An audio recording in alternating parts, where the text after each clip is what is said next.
ቅዱስ ዘዜነ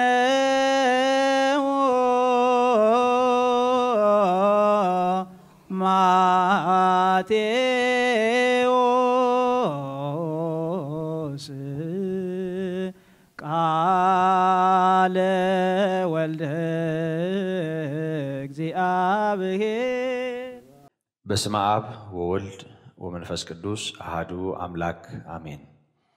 የተወደዳችሁና የተከበራችሁ በእግዚአብሔር ጸጋና ምሕረት በያላችሁበት በመሆን የጌታችን የመድኃኒታችን የኢየሱስ ክርስቶስን ቅዱስ ወንጌል ከኛ ጋራ እየተካፈላችሁ እግዚአብሔርን የምታከብሩ የምታመልኩ ጸጋው በጥበብ ባይምሮ እንዲበዛላችሁ ምኞት ብቻም ሳይሆን እየጸለይኩም ይሄንን የእግዚአብሔር ቃል በጋራ እንድንካፈል የረዳንን አምላክ በእውነት ሳላመሰግን አላልፍም።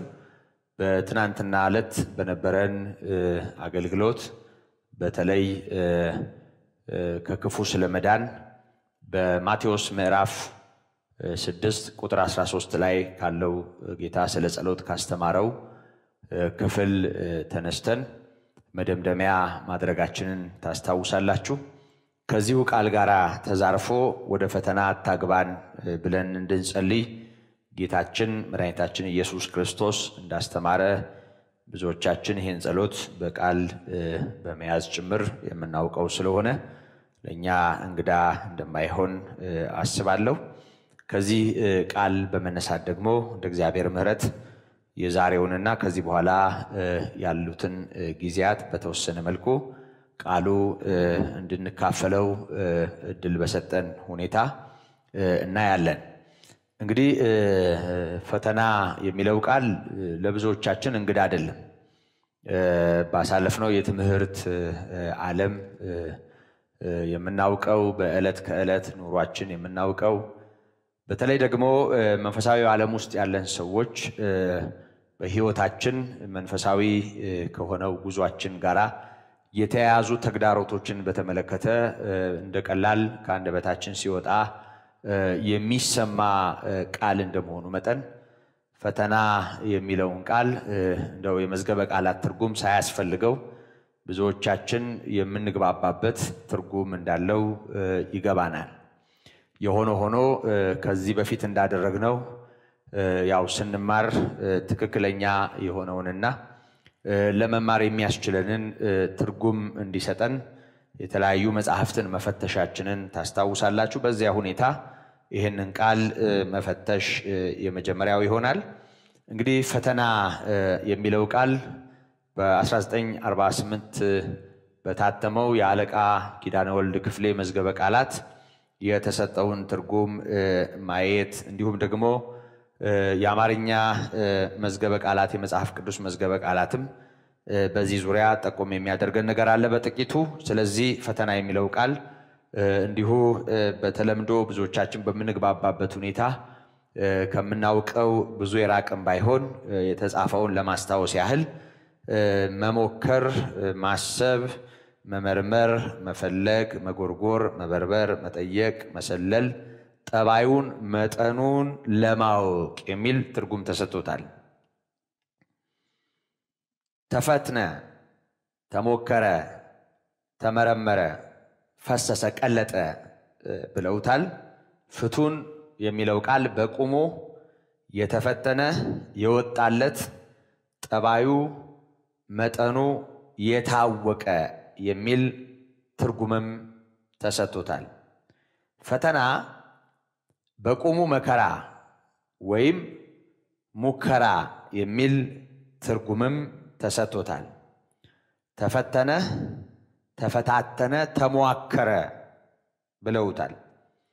ጠቅለል ባለ ሁኔታ ይሄንንና ከዚህ ጋር ተዛማች የሆኑ ሌሎች የመዝገበ ቃላት ትርጉሞችን ጠቅለል አድርገን ስንመለከት ፈተና የሚለው ቃል መሞከር፣ ወይም መሞከር፣ መመርመር ወይም መመርመር፣ መፈለግ ወይም መፈለግ፣ መጎርጎር፣ መበርበር፣ መጠየቅ፣ መሰለል፣ ጠባዩን ጥንካሬ ብርታትን ለመለካት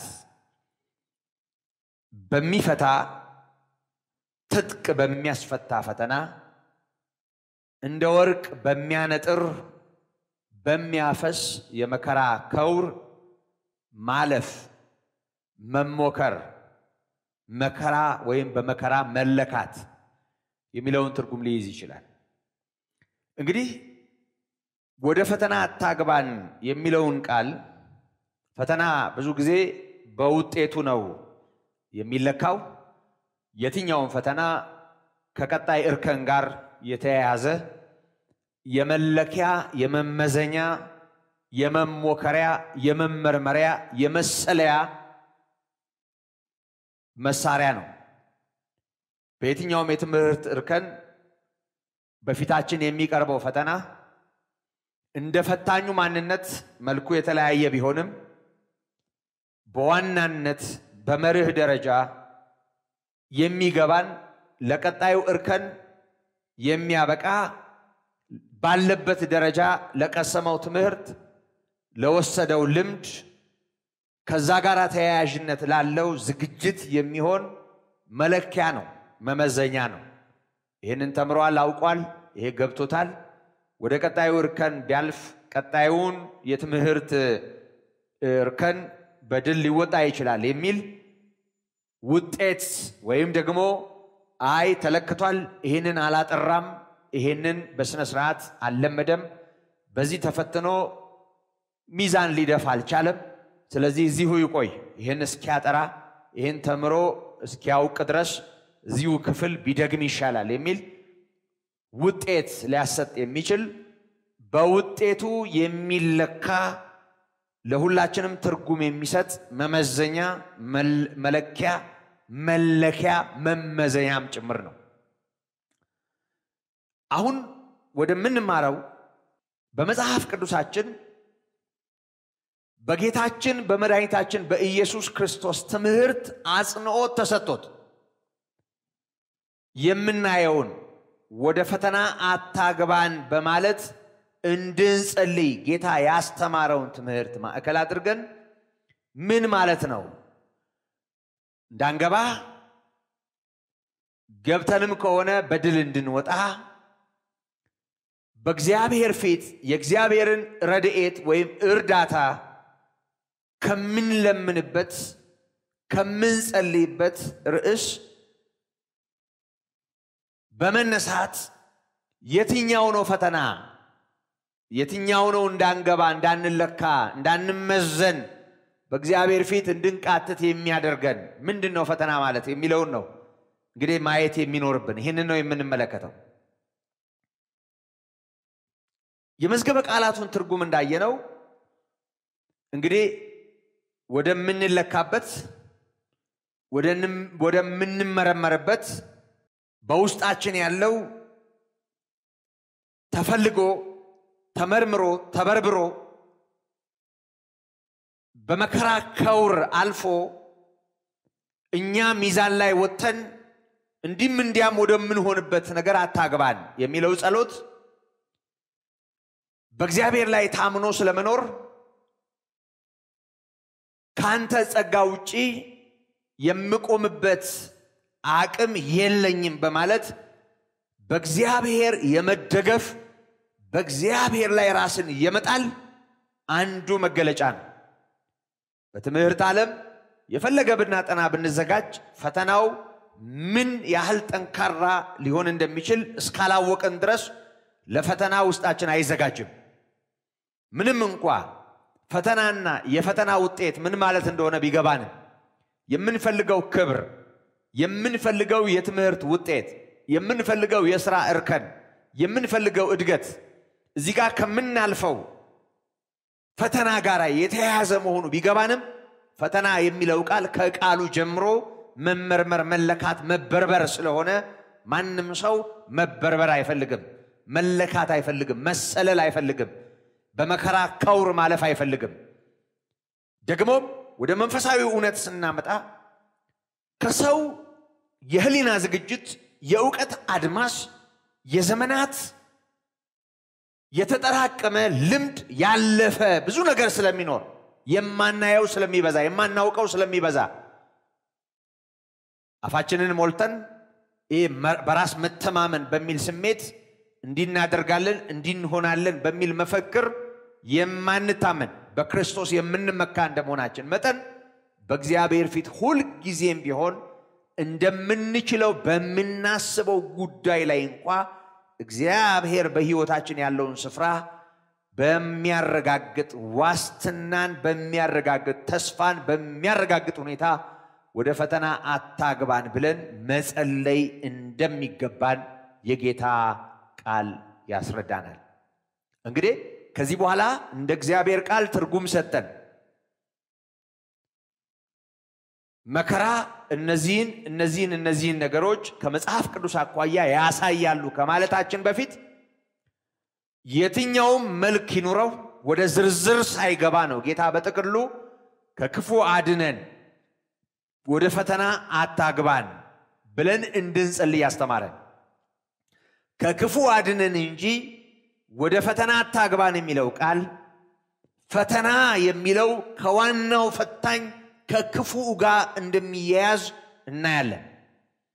ከዚህ የተነሳ ማንም በራስ መተማመን ስሜት የግል የመንፈሳዊ ህይወት አቋሙን የጸሎት ልምምዱን የእውቀት ዝግጅቱን ያለፈበትን የህይወት ልምድ በመታመን በመንፈሳዊ ዓለም ውስጥ ባለድል እንደሚሆን በማሰብ በአእምሮ ዝግጅት በሰውነት ልምምዱ ባሳለፈው ነገር በፍጹም እንዳይንተራስ የእግዚአብሔርን ሉዓላዊ ጣልቃ ገብነትና ረድኤት እንዲያስብ ፈተናው የትኛውንም መልክ ያዝ ወደ ፈተና አታግባን ብለን እንድንጸልይ ጌታ አስተምሮናል።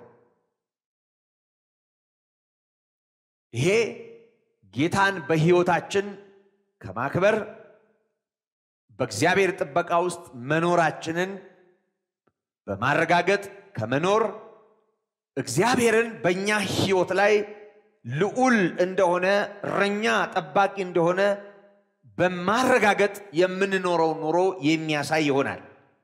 የሆነ ሆኖ ሰው የሚፈተንባቸው ብዙ የህይወት መስኮች ስላሉ ከዛ አንፃር እንደ ባላይምሮ የእግዚአብሔር ቃል መርህ እንደሚያስተዳድረው መንፈሳዊውን ዓለም እንደ እግዚአብሔር ቃል እንደሚቃኝ እንደሚረዳ ሰው የተጻፈውን መመልከትና መረዳት ተገቢ ስለሆነ ከመጽሐፍ ቅዱስ ምሳሌዎች እንደወትሮ ከዚህ በፊት እንደምናደርገው አንዳንድ ክፍሎችን በማንሳት የዚህን ቃል ትርጉም እንመለከታለን። በመጀመሪያ የምንመለከተው ክፍል 1 ሰው ሁሉ ሊያልፍ የሚችልበት ሰው ሁሉ ሊፈተን የሚችልበት ፈተና አለ። አሁን ከምንኖርበት የዓለም መልክ ጋራ የተያያዘ ፈተና ሰው መንፈሳዊ ስለሆነ ስላልሆነ የእግዚአብሔር ስለሆነ ስላልሆነ ኃጢአተኛ ስለሆነ ስላልሆነ ጻድቅ ስለሆነ ስላልሆነ የሚሉ መመዘኛዎችን ይዘን የማንለካው የማንመዝነው በሰው ሁሉ ሊሆን የሚችል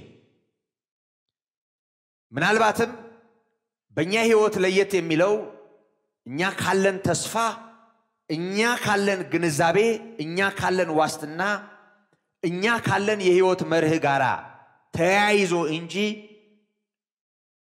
እንደ ዓለም ስናወራ እይታችን ግንዛቤያችን ያንን ለማየት ለመቀበል ከዛ ጋራ ተላትመን አዎንታዊ በሆነ ሁኔታ ድል ለማድረግ ከሚያስችል የግል የሆነ ዝግጅት ጋራ በተያያዘ ሁኔታ የምናየው እንጂ በማንም ሰው ህይወት ውስጥ እኩል በሆነ ሁኔታ ሊሆን የሚችል ማንንም ሊፈትን የሚችል ፈተና አለ።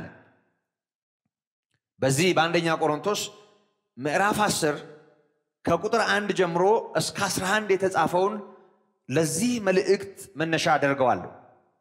በርግጥ ይሄ ታሪክ ከእግዚአብሔር ህዝብ ጋር የተያያዘ ነው። ከግብጽ የባርነት ቀንበር በእግዚአብሔር ጣልቃ ገብነት ነፃ ከወጣው ወገን ጋር የተያያዘ ነው። የእርሱን በጎነት እንዲናገር የንጉሥ ካህናት ተብለው የተጠሩ እግዚአብሔርን ሊያገለግሉ የተለዩ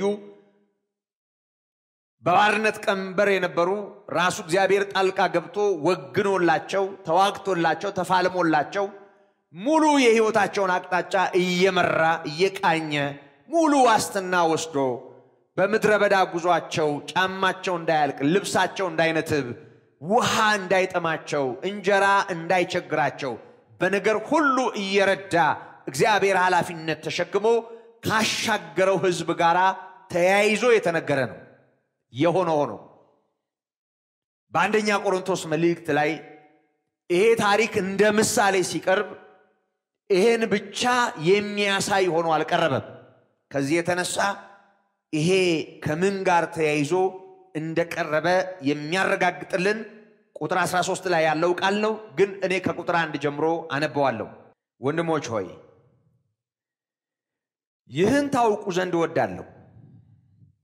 አባቶቻችን ሁሉ ከደመና በታች ነበሩ፣ ሁሉም በባህር መካከል ተሻገሩ። ሁሉም ሙሴን ይተባበሩ ዘንድ በደመናና በባህር ተጠመቁ።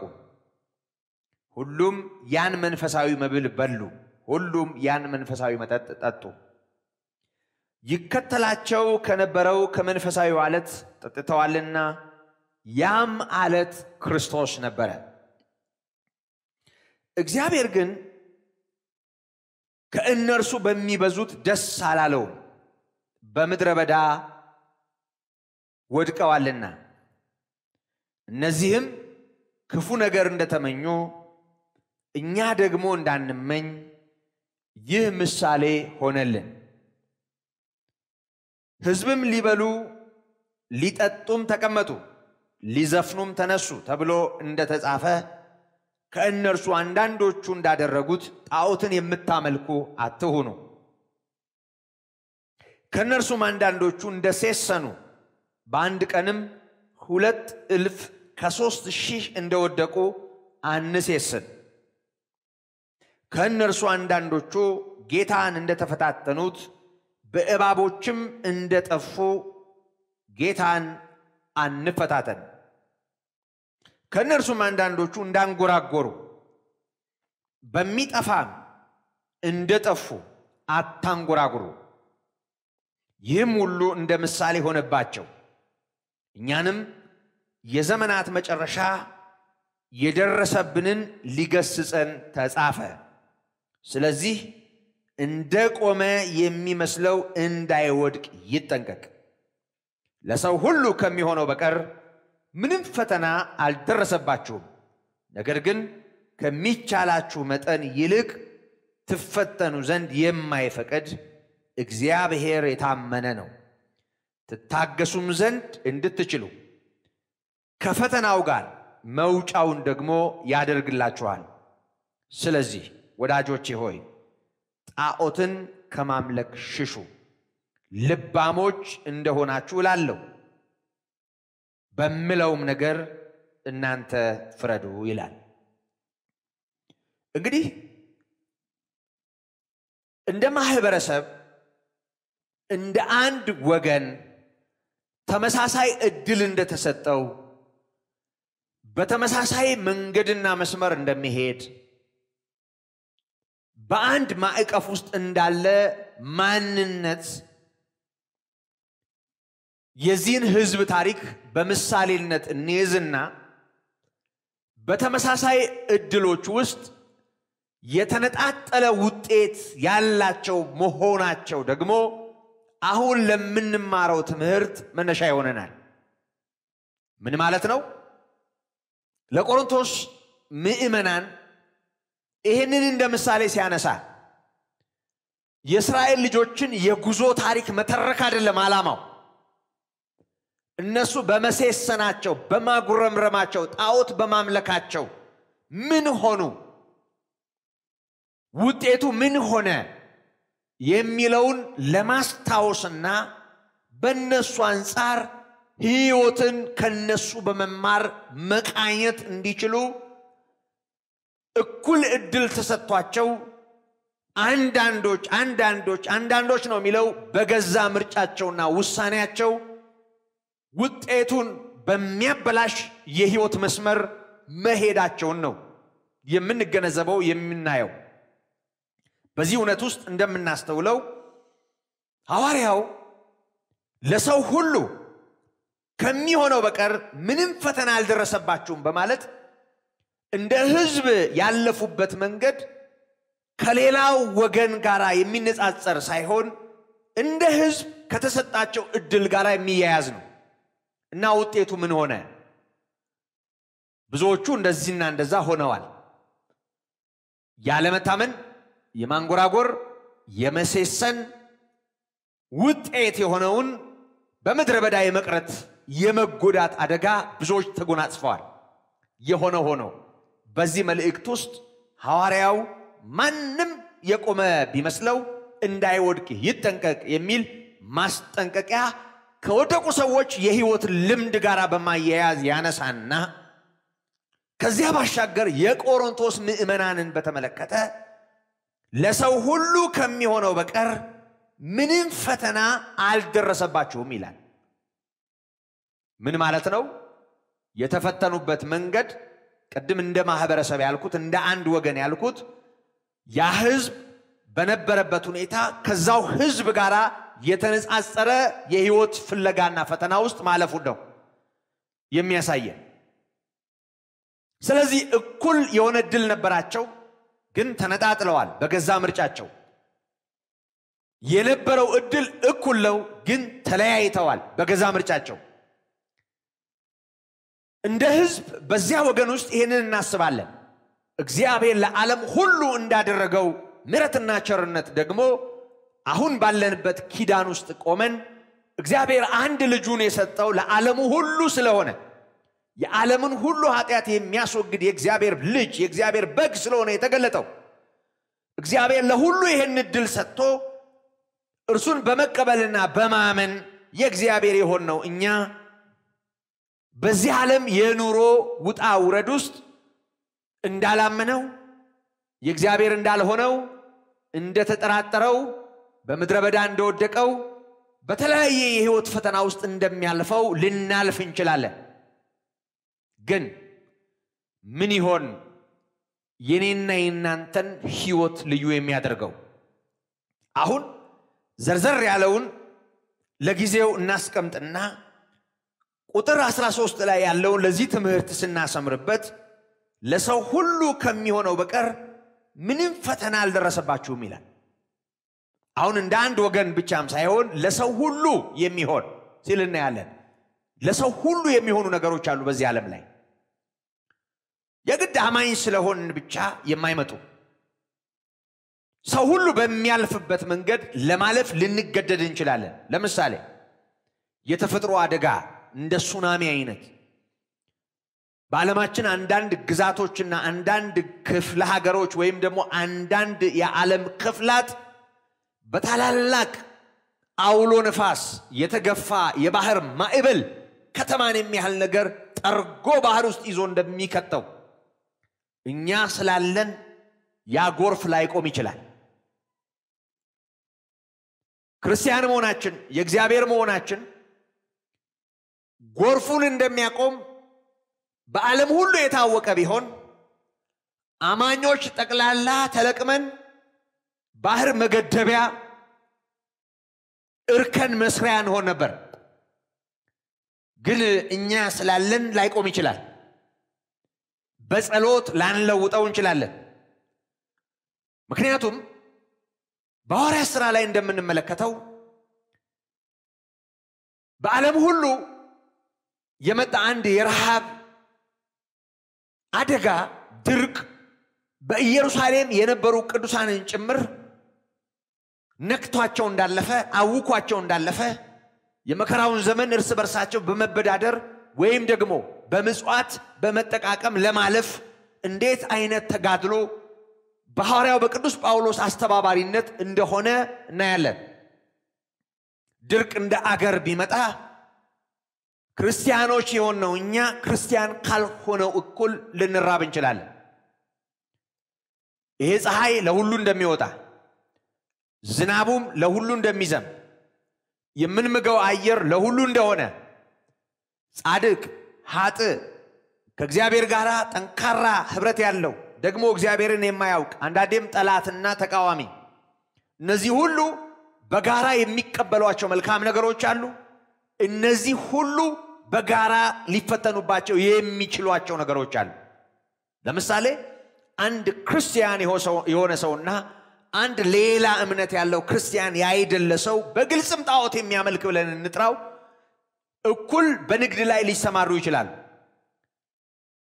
ተጎራብተው ሱቅ ሊኖራቸው ይችላል የገበያ ማዕከል ቢሆንና ቃጠሎ ቢነሳ ክርስቲያን የሆነው ሰው ቤት ተለይቶ ከእሳት ቃጠሎ ላይ ተርፍ ይችላል አንዳንዴ በተለየ ሁኔታ እንደዚህ አይነት ነገር የሚሆንላቸው ሰዎች ሊኖሩ ይችላል እንደ ትምህርት ግን እንደ አጠቃላይ ሁኔታ ግን የሚያምነው ከማያምነው ጋራ ይሄን ዝናብና ፀሐይ እኩል እንደሚጠቀም እንዲሁ እግዚአብሔር ይሄን መግቦት ለሁሉ እንደሚያደርግ እንዲሁ አንዳንዴ ሁሉም በሚያልፍበት መንገድ ልናልፍ እንችላለን ይሄ ቋንቋ ለሰው ሁሉ ከሚሆነው በቀር ምንም ነገር በእናንተ ላይ ሌላ የተለየ ፈተና አልደረሰባችሁም ይላል አንዳንድ ሰዎች በህይወታቸው እንደማንኛውም ሰው የሚፈተኑትን ፈተና የእግዚአብሔር በመሆናቸው እንደተወረወረ ፍላጻ ቆጥረው ከሰው ሁሉ እየተፈተኑ ከሰው ይልቅ ሊመዘኑ ይችላሉ ለምን ሊሉ ይችላል እኔ አንተን ያመንኩ እየጸለይኩ ዓለሙን ትቼ ወደ አንተ መጥቼ ጠንቋይ ቤት አልሄድ አስማተኛ አልጠራ ኮከብ አላስቆጥር ሞራ አላስገልጥ አላስበትን አላስፈልጥ እኔ ያንተ ነኝ ለምን ይላሉ እንደ ሰው ይፈተናሉ ከሰው ይልቅ ያጉረመርማሉ ይሄኮ በሌላው ላይም ሊደርስ ይችላል እኔ ላይ የሆነው በተለየ ሁኔታ እኔን ለመፈተን አይደለም በማንንም ላይ የሚደርስ ችግር ነው ማለት የማይችሉ ሰዎች አሉ ቀጥታ በህይወታቸው እለት የሚሆነው ነገር ከእምነታቸው ጋር ያይዘው ወይ በቃ የዞረ የባዕድ አምልኮ ድምር እየመጣ የሚደቁሳቸው ወይ ደግሞ በተለየ ሁኔታ ሰይጣን በዙሪያቸው ሰይፍ ወድሮ የሚታገላቸው ወይ እግዚአብሔር ጥበቃውን ከነርሱ አንስቶ በትላንት ኃጢያታቸው ምክንያት የሚሸልጣቸው የሚመስላቸው በሰው ሁሉ ላይ የሚሆነው ለነሱ ለየት ብሎ የሚጎዳቸው የሚወጋቸው ሰዎች ቀላል አይደለም ወገኖቼ ስለ ፈተና ስናነሳ በመጀመሪያ ማስተዋል ያለብን ለሰው ሁሉ ከሚሆነው የተለየ ነገር ላይ ሆነብን ይችላል አንዳንድ ትምህርቶች በተለየ ሁኔታ ተለጥጠው በተለየ ሁኔታ ሌላ መልክ ተሰጥቷቸው እኔ የጌታ ስለሆንኩ ራስ እንጂ ጅራት አልሆንም ልክ የብሉይ ኪዳኑን አንስተው አምጥተው ለጥፈው እኔ እንደሌላው ሰው አልሆንም አልታመምም አልቸገርም የማህበራዊ ቀውስ የጦርነት ስጋት እኔን አይመለከተኝም የሚሉ እነሱ የተለዩ እንደሆኑ የሚያስቡና እንዲህ አይነት ነገር ሲገጥማቸው ግራ የሚገባቸው ሰዎች በዓለም ላይ ቀላል አይደለም ለምሳሌ አሁን ያለንበትን በአገራችን በኢትዮጵያ ያለውን ነገር ስንመለከት ወደድንም ጠላንም በቀጥታም ሆነ በተዘዋዋሪ መንገድ የሁላችንንም ጤናማ ህይወት ሊያውክ የሚችል ነገር ይሆናል ምንም ጥርጥር የለው ከዚህ የተነሳ እንዲህ አይነት ሰልፍ ውስጥ አማኝ ሊያልፍ ይችላል የእግዚአብሔር የሆነ ሰው ሊያልፍ ይችላል ሊጎዳ ይችላል በአካሉ ላይ በጤናው ላይ በኑሮ ውስጥ ፈተና ሊኖር ይችላል ሐዋርያው አንዳንድ ጊዜ እንደተለየ ተፈታኝ ቆጥረን እያጉረመረምን እያንጎራጎርን እንደ እስራኤል ልጆች ዋጋ እንዳንከፍል ሁሉም እኩል በሆነ ሁኔታ ወጥተው የሆነ ነገር ሲነሳ አሮንና ሙሴ ላይ በትር ያነሳሉ ድንጋይ ያነሳሉ እኩል ነው ፈተናው እኩል ነው ጉዞ መግቦቱ እኩል ነው ረድኤቱ እኩል ነው ግን አለማመን ብዙዎችን በመድረበዳ አስቀራቸው በቁጥር 2 ሰዎች ኢያሱና ካሌብ የማመን እግዚአብሔርን ተስፋ የማድረግ ከእግዚአብሔር ጋር የመጣበቅ ምሳሌ ሆነው ከነዓን ገቡ። ይሄንን አይደለም ለዚህ ትምህርት በርግጥ እንደ ምሳሌ ማንሳት የፈለኩት ቃሉ እንደሚል ለሰው ሁሉ የሚሆን ነገር በእኛ ህይወት ሊሆን ይችላል። ይሄንን ልናስተውል ይገባናል ወገኖቼ። በዚህ ክፍል ለሰው ሁሉ ከሚሆነው በቀር ምንም የተለየ ፈተና አልደረሰባችሁም ይላቸውና ነገር ግን ከሚቻላችሁ ይልቅ ትፈተኑ ዘንድ የማይፈቅድ እግዚአብሔር የታመነ ነው ይላል። እናንተ ለየት የሚያደርጋችሁ ትከሻችሁን እግዚአብሔር ያውቃል። ከአቅማችሁ በላይ እንዲሆንባችሁ አሳልፎ አይሰጣችሁም። የምታልፉበት የፈተና መንገድ ምንም እንደሌላው ሰው ፈታኝ ቢሆንም እናንተ ጌታ የሆናችሁ ሰዎች በምታልፉበት መንገድ እናንተን ፈትኖ የሚጥል መዝኖ የሚያዋርድ ችግር ቢሆን እንድታልፉ በዚህ መንገድ ላይፈቅድ ይችላል ብቻ ሳይሆን ቃል በቃል በአጽንኦት ከሚቻላችሁ ይልቅ እንድትፈተኑ የማይፈቅድ እግዚአብሔር ይላል። የታመነ ነው ይላል። ምን ማለት ነው? እኛ በመናልፍበት መስመር እንደ ሰው ልንፈተን እንችላለን። እንደ ማንኛውም ሰው ግን የምንችልበት አቅም ትከሻ ይሆነናል። ከአቅማችን በላይ ሆኖ እንዳይጥለን ያደርጋል። በደንብ አስተውሉ። መተራውን ላያስቀረው ይችላል። አንዳንዴ በኃይለኛ ጸሎት የማንለውጣቸው ነገሮች ይኖራል። ለምን በጭንቅላታችን አንቆምም? ለምን ረጅም ሰዓት ጉልበታችን እስኪንቀጠቀጥ አንጸልይም? ለምሳሌ በቅዱሳት መጻሕፍት የተነገሩ ትንቢቶችን መለወጥ አንችልም። ስለ መጨረሻው ዘመን ስለ መከራው ዘመን የተነገሩ ስለሚመጣው ክፉ የተነገሩ ነገሮችን በብዙ ሱባኤ አይሁንብን ብለን ማስቀየር አንችልም። አንዳንድ ጊዜ ይሄንን ማስተዋል ይሄንን መረዳት በሌሎችም የህይወታችን ነገሮች ውስጥ እግዚአብሔር የሚሰራውን ሥራ እንድናስተውል ያግዘናል ወገኖቼ። ከሚቻላችሁ በቀር ትፈተኑ ዘንድ አይፈቅድም የእናንተ አባት የእናንተ አምላክ እያለ ነው። ትታገሱም ዘንድ እንድትችሉ ከፈተናው ጋር ደግሞ መውጫውን ያደርግላችኋል። ፈተና ካለ መከራ ካለ ከፈተና ጋር መውጫውን ያደርግላችኋል። ምን ማለት ነው? አንድ ፈታኝ አስተማሪ ለምሳሌ ማለት ነው።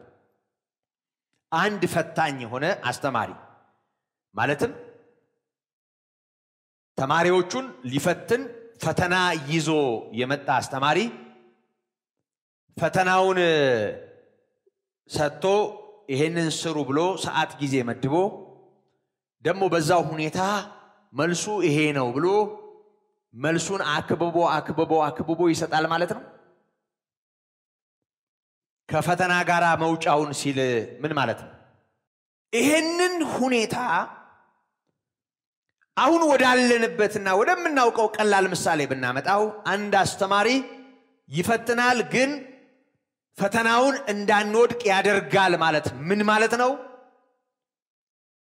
በሚገባን ቋንቋ እንድንረዳው ካልተማርነው ካልደረስንበት የትምህርት ክፍል አያመጣም ማለት ሊሆን ይችላል። ወይም ደግሞ ሆን ብሎ በቃላት በፊደል ሸውዶ እኛን ለመጣል እኛን መጣል ዓላማው ሆኖ አይሰራም ማለት ነው። የፈተና ትክክለኛው ትርጉም መመልዘን፣ መለካት፣ መሰለል፣ በዚያ ሰው ዙሪያ ያለውን ግንዛቤ መረዳት፣ ለኃላፊነት ለቀጣዩ እርከን የሚበቃ ማንነት ለክቶ ዋጋ ለመስጠት ሊሆን ስለሚችል በጤናማው የትምህርት ዓለም ያለው ፈተና የሚፈትነው አስተማሪው ቢሆን እንኳ ልጆቹን ወይም ተማሪዎቹን መርዳት ካለበት የሚረዳው ዚጋ ፈተና ሰጥቶ ዚጋ ኤናቢ አክቦ መልስ የሆነውን ምልክት አድርጎ ይሄኛው ፈተና ነው ይሄኛው መልሱ ነው ቢል በእርግጠኝነት ተማሪዎቹን የሚረዳ አስተማሪ ሳይሆን ተማሪዎቹን በማደንቆር ለማጥፋትና ለምንም ነገር የማይበቁ ለማድረግ በተማሪዎች ላይ የሚፈርድ ሌላ ፈታኝ ነው። ግን ያለ ተንኮል በጤናማ ሁኔታ ለመለካት በሆነ ሁኔታ የሚመዝን ከሆነ ግንዛቤያቸውን ለመረዳት የሚያስችል ፈተና ይሆናል።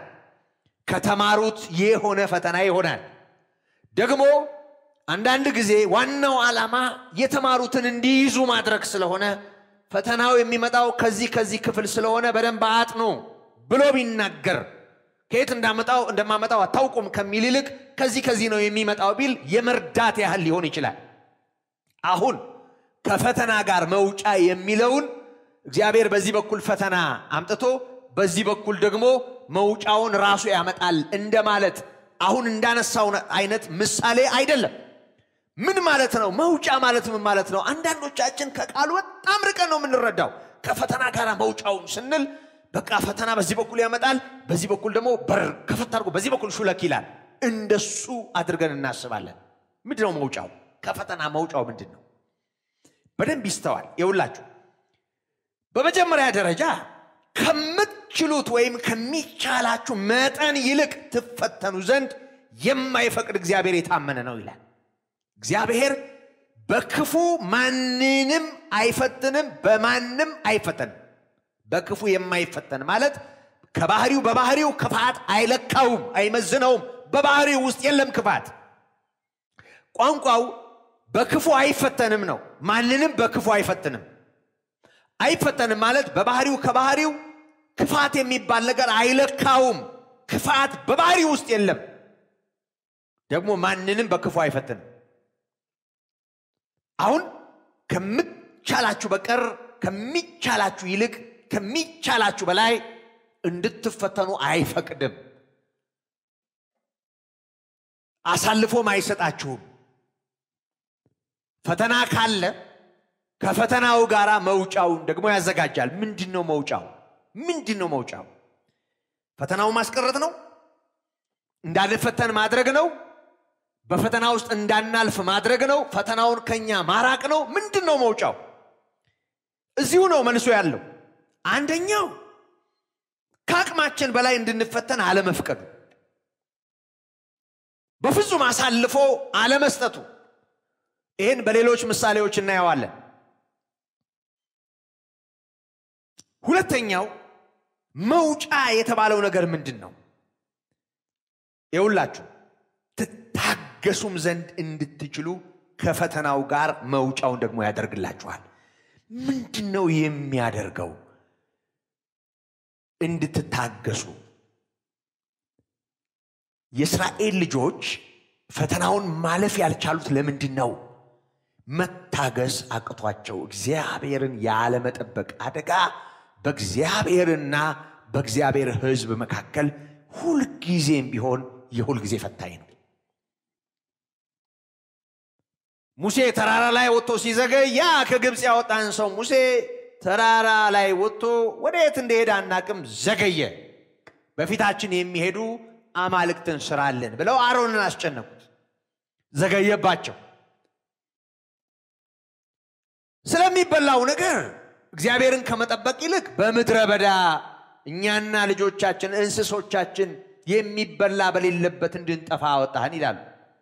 ውሃ ስጠን ከማለት ያሻገርከን ያወጣህን አንተ ዛሬም ታኖረናለህ ታሻግረናለህ ከማለት ይልቅ የራሳቸውን አቋራጮች ይመርጣሉ። ጣዖት ያመልካሉ፣ አማራጭ ይፈልጋሉ።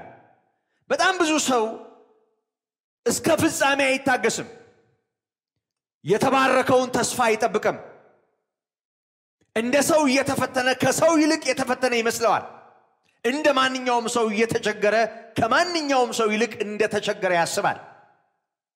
ሌሎች አማራጮችን ይተከማል። ያለ ጽድቅ ይሄዳል፣ በአመጽ ይሄዳል፣ በተንኮል ይሄዳል፣ በአቋራጭ ይሄዳል። የሚፈልገውን ለማግኘት በማያስፈልግ መንገድ ይሄዳል። በጣም ብዙ ሰው ትዕግስት የለውም። አሁን ምንድነው እያለ ያለው? ከሚቻላችሁ በቀር እንድትፈተኑ አይፈቅድም። አንድ ከፈተና ጋራ መውጫውን ያደርግላችኋል። ምንድነው መውጫው? እንድትታገሱ። ምን ማለት ነው? ትከሻን ያሰፋል፣ ልባችንን ሙሉ ያደርጋል፣ በተስፋና በእምነት ያቆማል። መከራውን ላያርቀው ይችላል። እንደ ማንኛውም ሰው ልንፈተን እንችላለን፣ ግን ድል የምናደርግበት ትዕግስት ይሰጠናል። ለምሳሌ በመኪና አደጋ ያመነው ካላመነው ጋር እኩል ሄዶ በሕይወቱ ከባድ ዋጋ ሊከፍል ይችላል እኩል የሚገርም አይነት ችግር ሊፈጠር ይችላል ምንድነው እግዚአብሔር በዚህ ሁኔታ ውስጥ የሚያደርገው ይሄ ፈተና ነው ትዕግስትን ያደርጋል በውስጣችን እንዲህ አይነቱን ታግሰን በእምነትና በትዕግስት የተስፋውን ቃል የሚወርሱትን እንድንመስል ያስችላል ዕብራውያን ምዕራፍ 6 ቁጥር 11 እና 12 ላይ በእምነትና በትዕግስት የተስፋውን ቃል የሚወርሱትን እንድትመስሉ እንጂ ተስፋ እስኪሞላ ድረስ ያን ትጋት እንድታሳዩ እንጂ ዳተኞች እንዳትሆኑ ተስፋ እስኪሞላ ድረስ ያን ትዕግስት አሳዩ የሚል ቃል እናያለን አሁን ተስፋችን የተባረከው ተስፋ ነው ከላይ የሚመጣ እሱ እስኪመጣ ድረስ ወገባችን የታጠቀ መብራታችን የበራ ኪዳናችን የዘላለም ነው በሕይወታችን ከፍታም ዝቅታም ቢኖር የሚያሳዝንም የሚያስደስትም ቢኖር ብዙ የደስታ ደግሞ ብዙ የስቃይ ጊዜም ቢኖር ከጤና ጋር የተያያዘ ከሕይወት ከኑሮ ጋር የተያያዘ ከየትኛውም ነገር ጋር የተያያዘ የተለያየ አይነት ፈተና ቢኖር አንደኛ እግዚአብሔር እረኛችን ነው ትከሻችንን ያውቃል በማናልፍበት እንድናልፍ አያደርገንም የእግዚአብሔር ከሆነ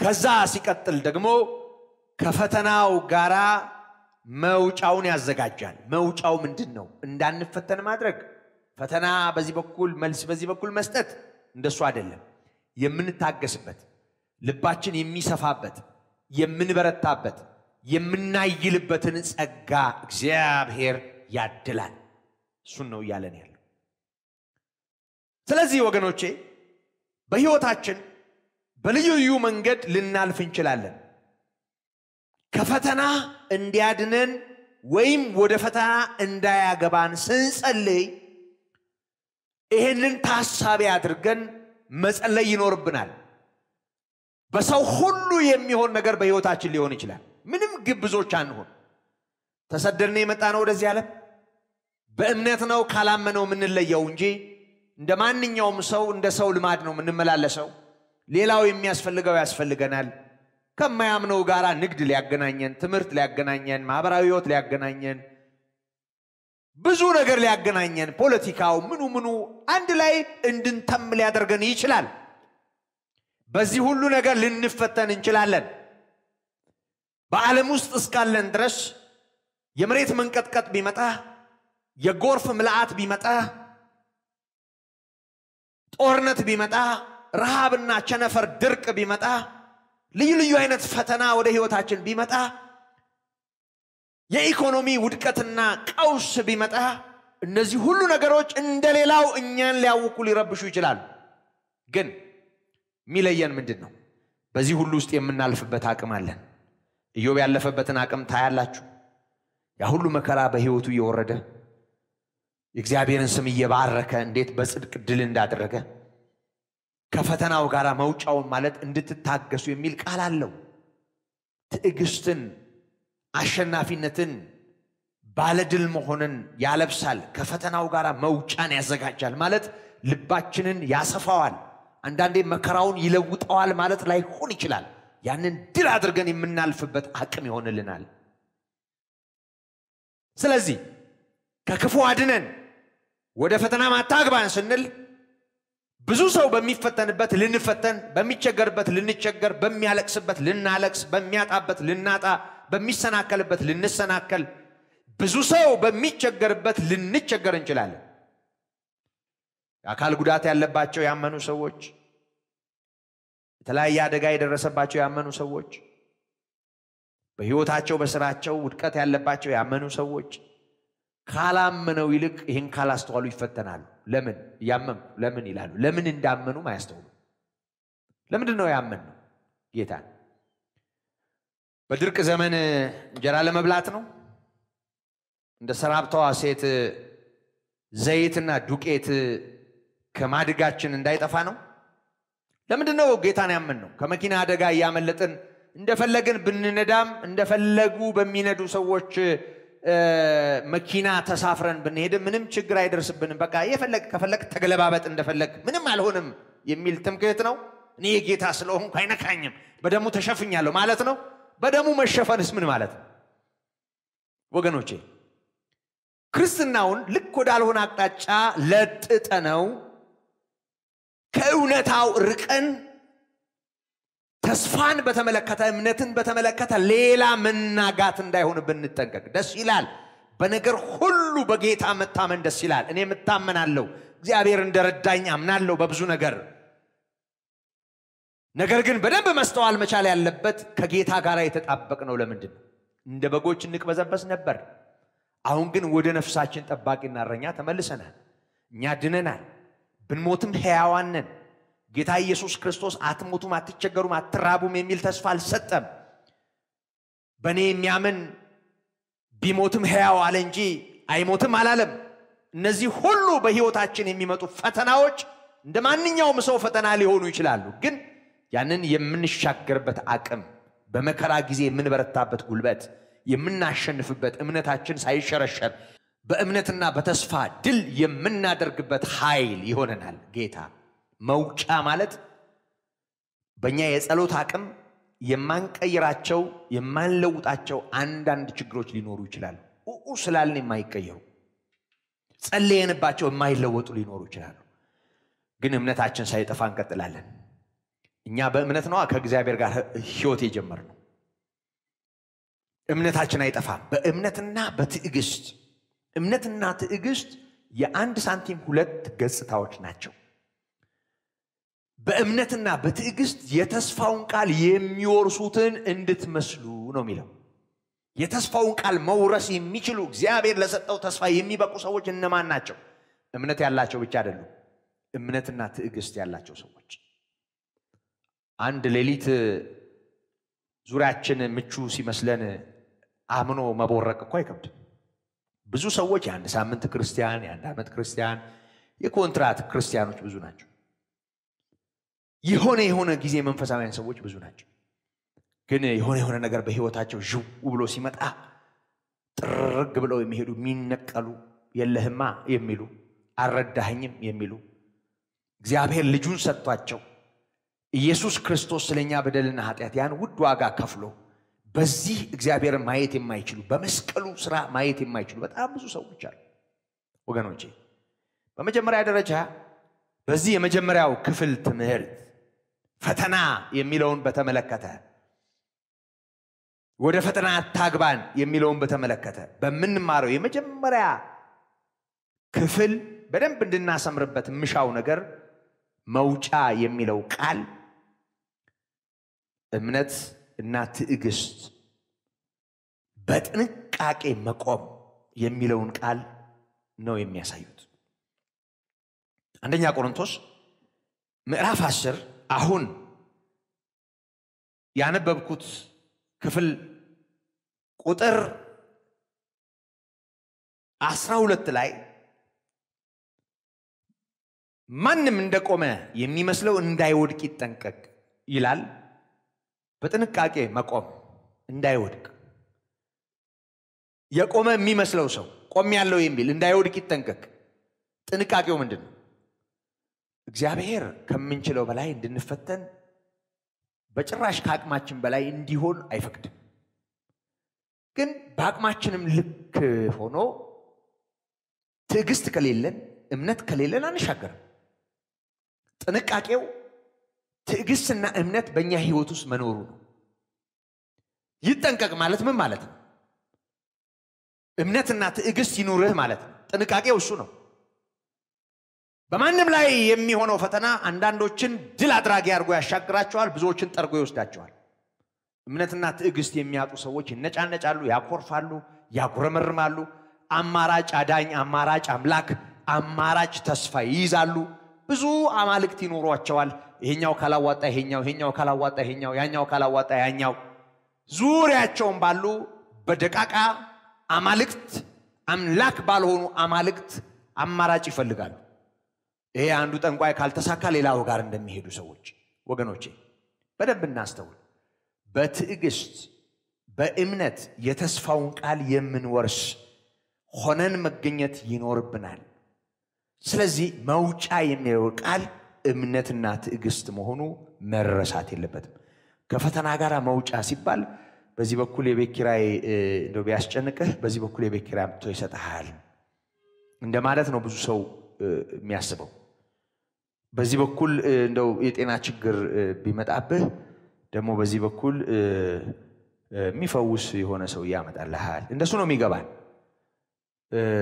እንደሱ ነው የምናስበው እንደሱ ማለት አይደለም አንዳንድ ሰዎች እስከ ህይወታቸው ፍጻሜ በጣም የሚገርም እምነት የሚገርም ተስፋ ኖሯቸው እግዚአብሔር ጻድቅ ነው እኔ የዘላለም ህይወት አለኝ እኔ አልጠፋም በሞትም የጌታ ነኝ በጭራሽ የዚህ ዓለም ነገር ትዝ አይለኝም ይያሉ በአስደናቂ አሸናፊነት ጠላትን አሳፍረው ወደ ዘላለም ህይወት ይቀላቀላሉ እና ትዕግስትና እምነትን የሚጠብቅ አስገራሚ ጸጋ የእግዚአብሔር ጸጋ በህይወታችን ይሰራል እና ያዕቆብ ምዕራፍ 1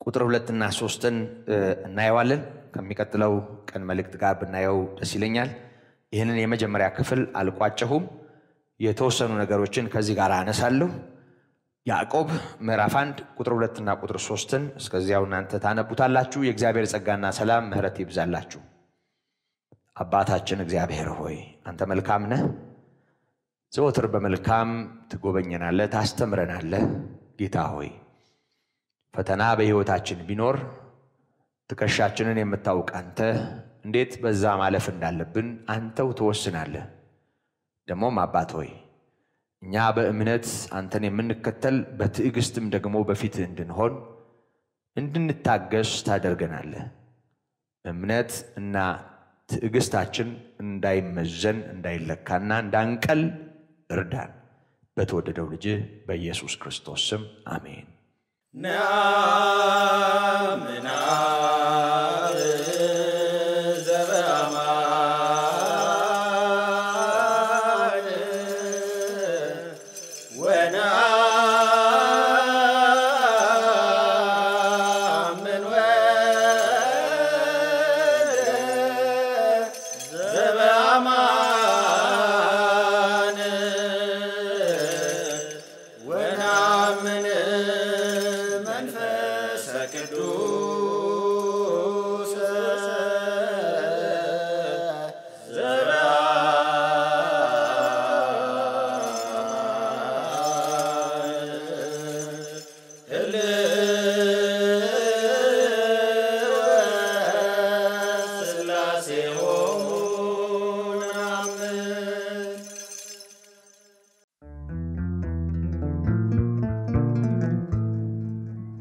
እግዚአብሔር አለ እግዚአብሔር አለ ታምር የሰራ እግዚአብሔር አለ እግዚአብሔር አለ ታምር የሰራ ቢበረታም ሰልፉ ቢመስልም ተራራ አይሰጥም ልጆቹን ጌታ ለመከራ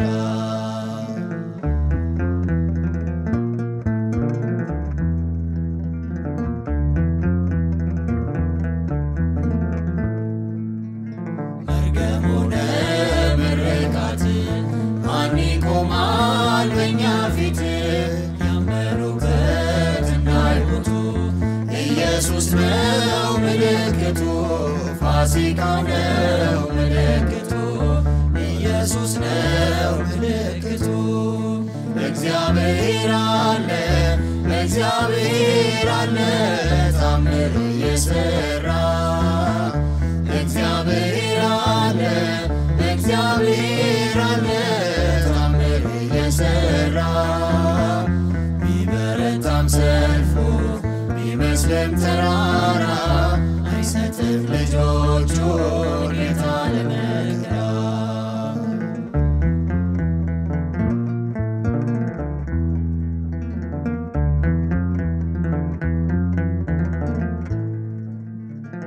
ከበሮን ማርያም አንሺ እልል በይ ለአምላክሽ ከሦስቱ ፊት አመለጥ ስሙ ይክበር የረዳን ስሙ ይክበር የረዳን ስሙ ይክበር የረዳን እግዚአብሔር አለ እግዚአብሔር አለ ታምር የሰራ እግዚአብሔር አለ እግዚአብሔር አለ ታምር የሰራ ቢበረታም ሰልፉ ቢመስልም ተራራ አይሰጥም ልጆቹን ጌታ ለመከራ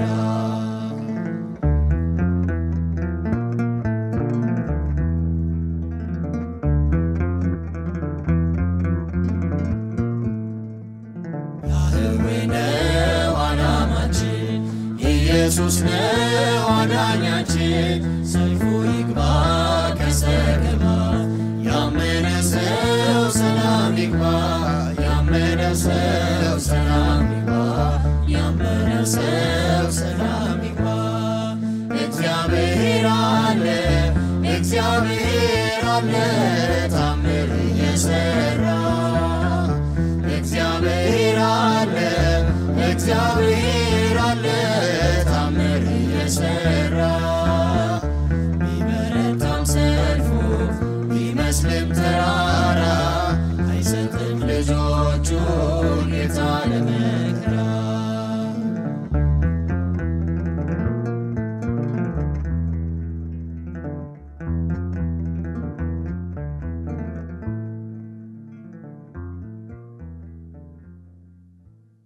ክብርና ምስጋና ለአባታችንና ለአምላካችን ለልዑል እግዚአብሔር በጌታችን በመድኃኒታችን በኢየሱስ ክርስቶስ ስም ይሁን። የተወደዳችሁ የእግዚአብሔርን ቃል በመስማት አብራችሁን እግዚአብሔርን የምታመልኩ ስለናንተ እግዚአብሔርን እናመሰግናለን። ክብርና ምስጋና ለአምላካችን ይሁን። ደግሞ በሰማነው ቃል መሰረት እግዚአብሔርን እናመሰግናለን እናከብራለን። ቅዱስ አባታችን እግዚአብሔር ሆይ በእምነትና በትዕግስት የተስፋውን ቃል የሚወርሱትን እንድንመስል እንጂ ዳተኞች እንዳንሆን ተስፋ እስኪሞላ ድረስ ያን ትጋት እያሳየን በፊት እንድንገኝ ፈጽሞ ልትረዳን የምትችል አንተ ነህ። ይህንን ቃልህ መክሮናል፣ ነግሮናል፣ አስታውሶናል። በእውነት ክብር ላንተ ይሁን። እግዚአብሔር ሆይ እንደማያምነው እንዲሁ እንደሚኖረው በዓለም እንዳለው እንደ የትኛውም ሰው በልዩ ልዩ አይነት የህይወት ውጣ ውረድ ውስጥ ለምናልፍ እንደ ሰው ልማድ ለምንመላለስ ለኛ ደግሞ ጌታ ሆይ በዚህ ዓለም ያለውን የትኛውንም ነገር የምንቃኝበት የምናስተውልበት ጌታ ሆይ እምነታችን ሳይጠፋ ሳይሸረሸር ካንተ ጋራ የምንቀጥልበትን ማስተዋል የምትሰጥ ትዕግስትን የምታድል አንተ ነህ። ይህን ቃልህ ነግሮናል። በእውነት እናመሰግንሃለን። አባታችን ሆይ ትከሻችንን ታውቃለህ። ሰይጣን እንደ ስንዴ ሊያበጥራችሁ ብዙ ጊዜ ለመነ። እምነትህ እንዳይጠፋ እኔ ስላንተ አማለድኩ እንዳልክ ጌታችን ኢየሱስ ክርስቶስ በእውነት ኬፋ ወድቆ እንዳይቀር ተፈትኖ ተለክቶ ቀሎ ከሐዋርያነት ክብሩ እንዳይዋረድ ስለዚህ ሰው በእግዚአብሔር አፍ ፊት የተንበረከከና በእውነት በፈተና እንዳይቀል የረዳኸው የኛ ጌታ ዛሬም ጌታችን ነህ። ክብር ላንተ ይሁን። አባት ሆይ ከምንችለው ይልቅ እንድንፈተን የማትፈቅድ አንተ የታመንክ ነህ። ከፈተናው ጋር መውጫ የምታዘጋጅ ደግሞ በትዕግስት በተስፋና በእምነት ድል መንሳት እንድንችል የምትረዳን አንተ ነህ። ክብር ላንተ ይሁን። አባት ሆይ እናመሰግንሃለን። ማንም ሊቀርበው በማይችል ብርሃን ውስጥ ያለ የዘላለም አምላክ የሕይወታችን ጌታ ታዳጊያችን ዛሬም እንደ ጥንቱ የምትረዳን በነገር ሁሉ የምትሸከመን አንተ ነህ። ክብርም ምስጋናም ኃይልም ላንተ ይሁን። አባት ሆይ ደግሞ እንደ ቃልህ አሁንም በምናልፍበት በምድራችን ባለው በየትኛውም እግዚአብሔር ሆይ የሕይወት ውጣውረድ እምነታችን የማይቀልበት ተስፋችን የማይደበዝዝበት ካንተ ጋራ ያለን ግንኙነት ጌታ ሆይ የማይበላሽበት አቅም ሆነ በሕይወታችን ትዕግስትና እምነት ተስፋን አልብሰህ ጌታ ሆይ በጽድቅ እንድታራምደን እንማልድሃለን። አባታችንና አምላካችን ረድኤታችን ሆይ ይህን ስለምታደርግ ክብርም ምስጋናም ኃይልም ላንተ ይሁን። ማንም ሊቀርበው በማይችል ብርሃን ውስጥ ያለህ የዘላለም ሕይወት የሆንክ የሕይወታችን ጌታ የሆንክ አባታችን የሆንክ አምላካችን የሆንክ እግዚአብሔር ሆይ በተወዳጁ ልጅህ በናዝሬቱ በኢየሱስ ክርስቶስ ስም በዘላለም ኃይልና ስልጣንህ ጌታ ሆይ በነገር ሁሉ አብረህን ስላለህ ክብር ላንተ ይሁን። የተወደዳችሁ በልዩ ልዩ ፈተና ውስጥ እንዳላችሁ የምታምኑ ሰዎች እግዚአብሔር አቅማችሁን ያውቃል። የጌታ ኢየሱስ ክርስቶስ የምትሆኑ በእውነት እግዚአብሔር ከምትችሉት ይልቅ እንድትፈተኑ አሳልፎ አይሰጣችሁም። እመኑት። የትኛውም የመከራ ቋጥኝ በሕይወታችሁ ቢኖር በእውነት መውጫ ማሸነፊያ ድል መንሻ የሆነውን ትዕግስት ጌታ ያለብሳችኋል። ስለዚህ በእግዚአብሔር ፊት እንድትጸልዩ ጋብዛችኋለሁ። አባት ሆይ ተስፋ ለምናደርግህ ለኛ የትዕግስትና የአሸናፊነት ምሳሌም ጭምር ነህ። አንተ ነውርን ንቀህ መከራን በመስቀል ታግሰህ በአባትህ ቀኝ በክብር መገኘትህ አሸናፊነትህን ዘወትር እንድናስብ የሚያስችል ጉልበት ነው። አሸናፊው ሆይ ክብር ላንተ ይሁን። ድል ነሺው ሆይ ምስጋና ይድረስህ። በተወደደው በጌታችን በኢየሱስ ክርስቶስ ወደዚህ ዓለም መምጣት የጎበኘህን እግዚአብሔር አብ ዛሬም ከምንችለው ይልቅ ተፈትነን ቀለን እንዳንገኝ እጅህን የምትዘረጋ የታመንክ ነህ። እናመሰግንሃለን። እግዚአብሔር ሆይ በልዩ ልዩ ፈተና ውስጥ የሚያልፉ ወገኖቻችንን ሁሉ በሚረዳ ጸጋ ዛሬም ጌታ ሆይ እምነትና ተስፋን በእያንዳንዱ ልብ እንድታለመልም እንጸልያለን። ይሄ የወንጌል አገልግሎት ይህን ውጤት በሰው ሁሉ ዘንድ የሚያመጣ እንዲሆን ይህን የሚሰሙ በዚህ ቃል ታንጸው አንተን ተስፋ በማድረግ እንዲጸኑ ጸጋ እንዲበዛላቸው በጌታ በኢየሱስ እንማልድሃለን።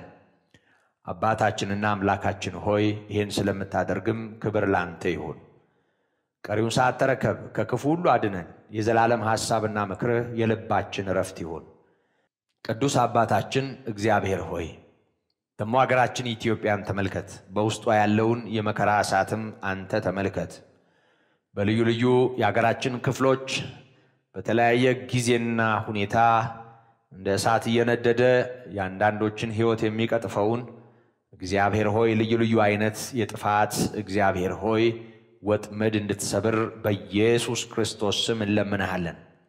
አሁንም በሰሜኑ የሀገራችን ክፍል ያለውን ንዳድ አንተ እንድታጠፋ አንተ እንድትቋጨው እግዚአብሔር ሆይ ምድራችንን ፈጽሞ እንድትጎበኛት ዘላቂ በሆነ ሰላምና ምሕረት የምንኖርበትን ጸጋ እንድታበዛ በኢየሱስ ክርስቶስ ስም እንለምንሃለን። ቅዱስ አባት ሆይ ታመው ሆስፒታል ያሉትን ተመልከት። በየቤቶቻቸው የተኙትን በየለይቶ ማቆያ ስፍራም ያሉትን አንተ ዳስ። የሰማይ አምላክ ለብዙዎች እጅ በጽድቅ ይዘርጋ። አባታችንና አምላካችን የምትሆን እግዚአብሔር ሆይ ምሕረትና መልካምነት የብዙዎቻችን ረፍት ይሁን። ጌታ ሆይ ይህን ማድረግ ስለምትችል ክብርም ምስጋናም ኃይልም ለታላቅነት ይሁን። ማንም ሊቀርበው በማይችል ብርሃን ውስጥ ያለ የሕይወት ብርሃን የዘላለም አምላክ የምትሆን እግዚአብሔር ሆይ ደሞ ድካማችንን ስንፍናችንን ለሥራ እንቅፋት የሆነውን የትኛውንም የሕይወታችንን መልክ እንድትለውጥ እግዚአብሔር ሆይ በዚህች ምድር ያሉ ብዙ ሰዎች ወደ አንተ መንግሥት ቃልህን በማመን አንተን በማወቅና በመረዳት የሚፈልሱበት ጸጋ እንዲበዛልን እንለምናለን። ደሞ አብያተ ክርስቲያናትን ተመልከት። በስምህ የተጠራውን ሕዝብና ወገን ተመልከት። ጌታ ሆይ በደም ኃይል በስምህ ጉልበት ጌታ ሆይ ለብዙዎች የሚሆን ቸርነትህን እንለምናለን። አባታችን የሆንክ አምላካችን የሆንክ በነገር ሁሉ ልትረዳን የምትችል እግዚአብሔር ሆይ ለሰው ሁሉ ከሚሆነው የተለየ ነገር እንደሆነብን በማሰብ በተለየ ስብራትና በተለየ ሐዘን ውስጥ እንዳናልፍ ምሕረትህን እንለምናለን። ቅዱስ አባታችን እግዚአብሔር ሁሉን የምትገዛ ጌታ በዘላለም ኃይል ስልጣንና ጌትነት በሰማይ በምድር ያለህ ልዑል አንተ ነህ። ክብር ላንተ ይሁን። ቀሪውን ሰዓት ተረከብ እግዚአብሔር ሆይ ይህንን ለሚሰሙ ሁሉ ጸጋና ሰላምህ ይብዛ። የተወደዳችሁ አብራችሁኝ ይህን ጸሎት የምትጸልዩ ምናልባትም እንዲህ ላለው መልእክትና የወንጌል እውነት እንግዳ የሆናችሁ ሰዎች እድል በሚመስል እድልና አጋጣሚ ወንጌል እየሰማችሁ ያላችሁ ሰዎች ከኔ ጋር አብራችሁ ጸልዩ። ጌታ ኢየሱስ ክርስቶስ በሕይወት መዝገብ እንዲይዛችሁ ከጨለማው ስልጣን ወደ አስደናቂው ብርሃን እንድትሻገሩ ሕይወት እንዲሆንላችሁ ከኔ ጋር በእምነት እንድትጸልዩ ጋብዛችኋለሁ። ቅዱስ እግዚአብሔር ሆይ አንተ ሁሉን የምትገዛ ጌታ አንተ የኔ ጌታ ነህ፣ አምላኬ ነህ። የምትወደኝ በዚህ ኃላፊና ጠፊ ዓለም ውስጥ የዘላለም ሕይወት ሆነ ወደ ሕይወቴ ልትመጣ የወደድክ አንተ ነህ። ከዚህች ቅጽበት ጀምሮ መንፈስህ በልቤ በሕይወቴ እንዲነግስ መቅደስህም እንደሆን ቃልህ እንዲገዛኝ እንዲያስተዳድረኝ የጠላት ምክርና ተንኮል ከሕይወቴ ፈጽሞ እንዲርቅ እማልድሃለሁ። ጌታ ሆይ እኔ አንተ ነኝ፣ የደምህ ዋጋ አምንብሃለሁ። ከዚህ ክፉ ዓለም እንድታስመልጠኝ ከፈተና ሁሉ እንድታድነኝ እማልድሃለሁ። ጌታ ሆይ ተምሬአለሁ፣ አሁን ሰምቻለሁ፣ እድሉን አግኝቻለሁ። ስለዚህ ፈትነኝ አልልህም። ከፈተና እንድታድነኝ ግን እለምንሃለሁ። አባት ሆይ ስለሰማኸኝ ክብርና ምስጋና ላንተ ይሁን በተወደደው በልጅ በኢየሱስ ክርስቶስ ስም። እግዚአብሔር ሆይ ይህንን የቃል በረከት የዘላለም ምክርህን ለሚያደምጡ ሁሉ እንድታደርግ ጌታ ሆይ ምድራችንን ፈጽሞ እንድትጎበኛት በልዩ ልዩ የሕይወት ውጣ ውረድ ውስጥ የሚያልፉ ሰዎችን ሁሉ በጽድቅ እንድትጎበኝ ጨለማን ከምድራችን ውድቀትና ጉስቁልናን በስምህ ከተጠራው ወገን እንድታረቅ ይህም የወንጌል አገልግሎት የብዙዎችን ልብ ለዚህ እውነት እንዲያዘጋጅ በመንፈስ ቅዱስ ኃይል በጽድቅ የሚራመድ እንዲሆን እንድትረዳን እንለምንሃለን። ጌታ ሆይ ስለሰማህን እናከብረሃለን፣ ስለምትወደንም እንወድሃለን። ከምንችለው ይልቅ እንድንፈተን ለማትፈቅድ ላንተ ክብር ይሁን። አንተ የታመንክ ነህ፣ እንደ ቃልህ የሆንክ ሰው ሁሉ ባይታመን ታምነህ የምትኖር የምትቀጥል ነህ። ክብር ላንተ ይሁን። ቅዱስ አባታችን ሆይ ቀሪውን ሰዓት ተረከብ። በነገር ሁሉ ሰላምህን አብዛልን። ክፉ ከፊታችን ይራቅ። በደም ኃይል በስምህ ጉልበት ለዘላለሙ አሜን። የተወደዳችሁ በእግዚአብሔር ጸጋና ምሕረት ይህን እውነት ከኛ ጋር የምትካፈሉ ጸጋው በእምነት በጥበብ በአእምሮ ይብዛላችሁ። ጌታ ቢፈቅድ ብንኖር በነገው ዕለት ከዚህ የሚቀጥለውን የመጽሐፍ ክፍልና መልእክት እናደምጣለን። እስከዚያው የክርስቶስ ጸጋና ሰላም ያለመከልከል ውስጣችሁን ይሙላ ይግዛ። ሰላሙን ያብዛላችሁ። ወስብሐት ለእግዚአብሔር።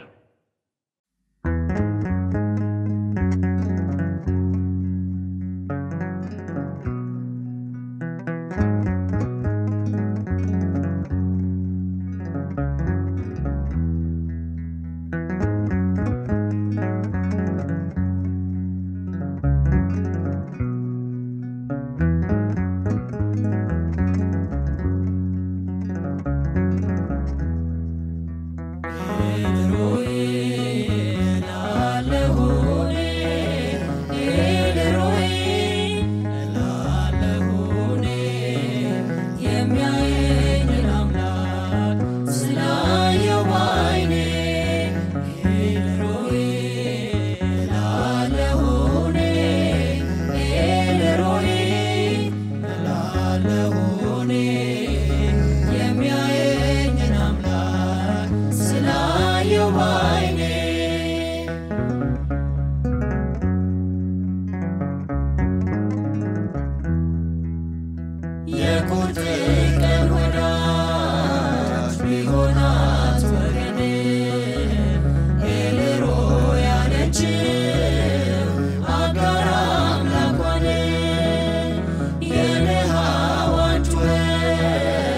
ለቅሶ የሚሰማ እግዚአብሔር መልካም ነው በቀን በጨለማ ኤልሮይ እላለሁኔ ኤልሮይ እላለሁኔ የሚያየኝን አምላክ ስላየው ዓይኔ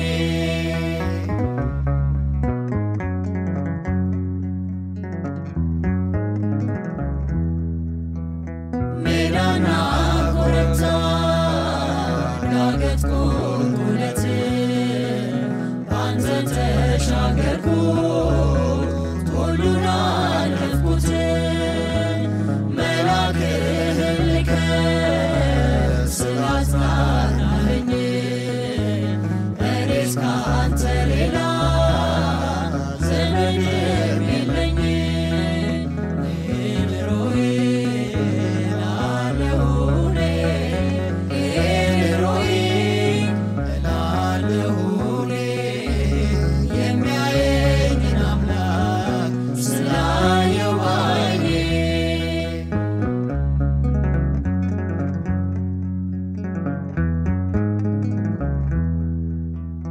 ጉድጓድ ውስጥ ተጥዬ ድንጋይ ተጭኖኝ የአናብስቱ ጩኸት ጨለማው ከብዶኝ የተዘጋ መክፈት የሚቻለው ጌታ ከጎኔ ቆመልኝ ልቤን ሊያበረታ ኤልሮይ እላለሁኔ ኤልሮይ እላለሁኔ የሚያየኝን አምላክ ስላየው ዓይኔ